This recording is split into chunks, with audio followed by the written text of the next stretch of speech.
আপনারা দেখছেন ২১শে টেলিভিশন।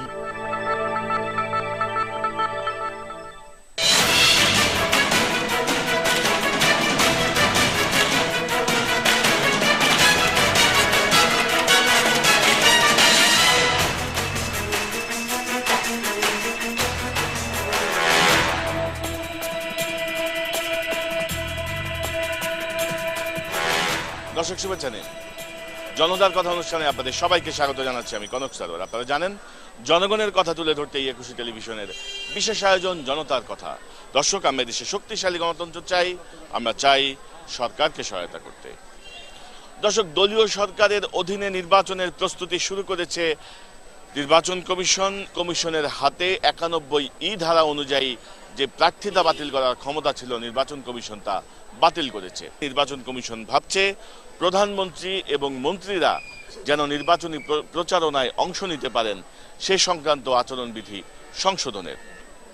সাধারণ মানুষ কিভাবে দেখেন? দলীয় সরকারের অধীনে কোনো সংসদ নির্বাচন হইতে পারে না, এটা সম্ভব না।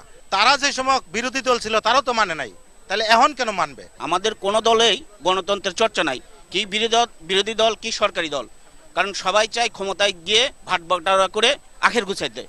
তো বিরোধী দল মনে করছে যে আমরা যদি শেখ হাসিনার নির্বাচিত সরকারের অধীনে যে দলটা, সেই দলের অধীনে নির্দলীয় সরকার যদি না হয়, নিরপেক্ষ সরকার যদি না হয়, তাহলে এই সরকারের অধীনে নির্বাচন করলে তাহলে আমরা ক্ষমতায় যেতে পারবো না। আর ক্ষমতায় না গেলে আমাদের টু পাইস কামনা হবে না।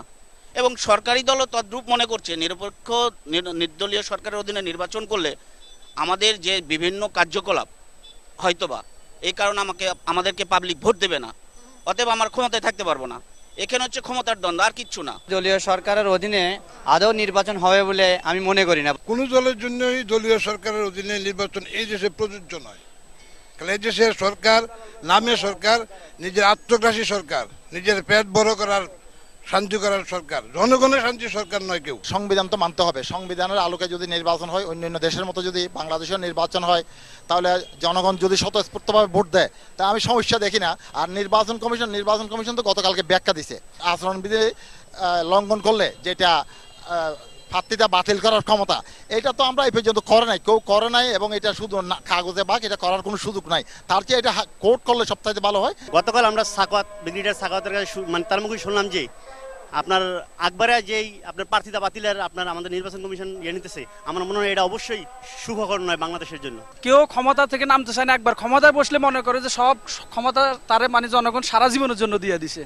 এটা তো আর আমেরিকা লন্ডন না যে তাদের মতো তারা যেভাবে দেশকে ভালোবাসে, আমরা মনে হয় না যে আমাদের দেশের জনগণ এইভাবে দেশকে ভালোবাসে, বা এই দেশের সরকার প্রধান তার হাতে ক্ষমতা রেখে সে ইলেকশন দিবে, এটা সুস্থ হবে বলে আমার মনে হয় না। আমাদের দেশে আসলে গণতন্ত্রের কোনো চর্চা নাই, আমাদের শুধু পরিবারতন্ত্রের চর্চা। কারণ মন্ত্রীর ছেলে আরেকবার মন্ত্রী হচ্ছে, প্রধানমন্ত্রীর ছেলে আরেকবার প্রধানমন্ত্রী হবে, অন্য কোনো তৃণমূল থেকে কোনো নেতা আসতে পারতেছে না। তত্ত্বাবধায়ক সরকারের মাধ্যমে নির্বাচনটা দেওয়াটা বেটার হবে। প্রধান নির্বাচন সাহেবের কাজ হলো যে আগামী জাতীয় নির্বাচন যেটা আসতেছে সেটা কিভাবে আমি সমাধান দিতে পারি। এখানকে আমার সেনাবাহিনীর প্রয়োজন আছে না, পুলিশ বিডিআর বা অন্যান্য সংস্থা দিয়ে আমি এটাকে ট্যাকআপ দিতে পারবো, এইগুলি না ওনার পরীক্ষা নিরীক্ষা দেখার ব্যাপার। কেউ মন্ত্রীরাও প্রচার করতে পারবে, বিরোধীদের প্রচার করতে পারবে না, গভর্নমেন্ট গাড়ি ব্যবহার করতে পারবে, গভর্নমেন্ট তেল জ্বালাইতে পারবে, এটা তো কোনো গণতান্ত্রিক রাষ্ট্রের কথা না। আর উনি এমন একটা সাংবিধানিক পদের স্টাফ হয়ে উনি এক সাইড চলাটা ওনার ঠিক হয় না। উনি যদি এক সাইড চলতে হয়, ওই সাবেক নির্বাচন কমিশনার ও আজিজের মতন ঘটনা বা দলিলের মতন ঘটনা ঘটবে ওনার। ধন্যবাদ। দর্শক, আপনারা শুনছিলেন সাধারণ মানুষের মতামত। সাধারণ মানুষ একটি মিশ্র প্রতিক্রিয়া দিচ্ছেন। সাধারণ মানুষ তাদের মতো করে ভাবছেন। অনেকের কাছেই এখনো বিষয়গুলো স্পষ্ট নয় যে কি হতে যাচ্ছে। নির্বাচন কমিশন খুব কৌশলে এগোচ্ছেন, নানা রকম কাজ করছেন। যেই কাজগুলো তাদের করা উচিত নয় হয়তো, বা সেই কাজগুলো তারা মাথা ঘামাচ্ছেন, নিজেরা নিজেদের ক্ষমতা কমাচ্ছেন। তো পরিস্থিতি যেদিকে যাচ্ছে, যা হচ্ছে, সাধারণ মানুষ মনে করেন যে খুব বেশি ভালো দিকে যাচ্ছে না। পাশাপাশি এই সরকারের ক্ষমতার মেয়াদ আর খুব বেশি বাকি নেই, অল্প কয়েক মাস আছে। যদি আওয়ামী লীগ বিএনপির মধ্যে ঐক্যমত্য স্থাপিত না হয় তাহলে পরিস্থিতি কি হবে? সাধারণ মানুষ কি মনে করেন? পরিস্থিতি যে একটা ভয়াবহ রূপ নেবে, এবং লোক যে 16 কোটির মধ্যে মোটামুটি ওনারাই নেতৃস্থানীয় লোকেরা থাকবে, আর আমরা সাধারণ মানুষ থাকবো না, এটা নিশ্চিত। আর রাজনীতি করার মতন তাদের যোগ্যতাই নাই। তারা বাইরের দিকে তাকে দেখুক, বাইরের দেশের মানে যারা রাজ্য চালাইতেছে তারা জনগণের পাশে কেমনে দাঁড়ায়। আমরা না খায়া থাকবো, আমরা রাস্তায় পড়ে থাকবো গুলি খায়া, কিন্তু তাদের তো কোনো সমস্যা নেই, তারা তো এসির ভিতরে বসে বসে হালে ওই টিভির দিকে তাকায়া থাকবো আর কি হচ্ছে এটা দেখবো। দেশের অবস্থা সুস্থির ঘটবে, এটা সবাই দেখবে এবং বাংলাদেশের মানুষে দেখবে। সরকার যখন আহ্বান জানায় তখন বিরোধী দল আসে না, বিরোধী দল যখন বসতে চায় তখন সরকার আসে না।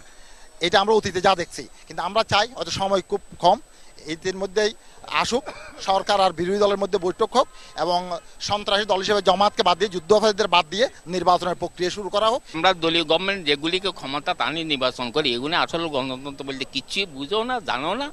এগুলি জানে কি ক্ষমতা গেলে 200 টাকা 2 কোটি টাকার টেন্ডার 2000 কোটি টাকার টেন্ডার বানানি, এইভাবে লুটপাটের কাজ করে। আসল গণতন্ত্র কি সাবজেক্ট এরাও তো কেউ বুঝে না।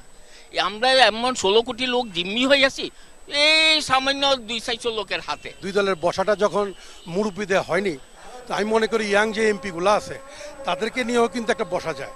আর বসলে কি তাহলে আপনি যত কথা বলেন একতরফা নির্বাচন হলে কিন্তু সুস্থ হবে না। ঈদের পরে যে অবস্থা দাঁড়াবে, অনেকে শঙ্কা আছে যে পরীক্ষা ঠিক মতো হবে কিনা, অটো প্রমোশন হবে কিনা। আমি তো আশা করতেছি যে 72-এর মতো অটো প্রমোশন হয় কিনা। দেশের পরিস্থিতিতে কোন জায়গায় যায়, হয়তো মিশরে যে আজকে যে অবস্থা শুরু হয়েছে তার চেয়ে আরো ভয়াবহ হতে পারে। তারা যদি দুই দল বৈশা যদি একত্রিত করে এটা ফয়সালা না করে, অবশ্যই আমরা জনগণ থার্ড একটা পক্ষকে অবশ্যই আমরা সমর্থন করে। আমরা আমাদের দেশ আগে। আমরা তো মনে করছি সেই লাঠি বৈঠার মতন আবার দেশে একটা অস্থিরতা সৃষ্টি, লগি বৈঠার মতন অবস্থা সৃষ্টি হবে। হ্যাঁ, এটাই আমরা মনে করতেছি। হ্যাঁ, এবং অনেক ভয়াবহের ভিতরে দেশ চলে যাবে। ধন্যবাদ।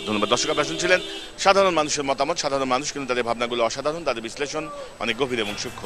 দর্শক, জনতার কথা দেখুন প্রতি রবি, মঙ্গল, বুধ এবং শুক্রবার একুশের পর্দায়। জনতার কথা নিয়ে হাজির হয়ে যাব আমি কনক সরোয়ার।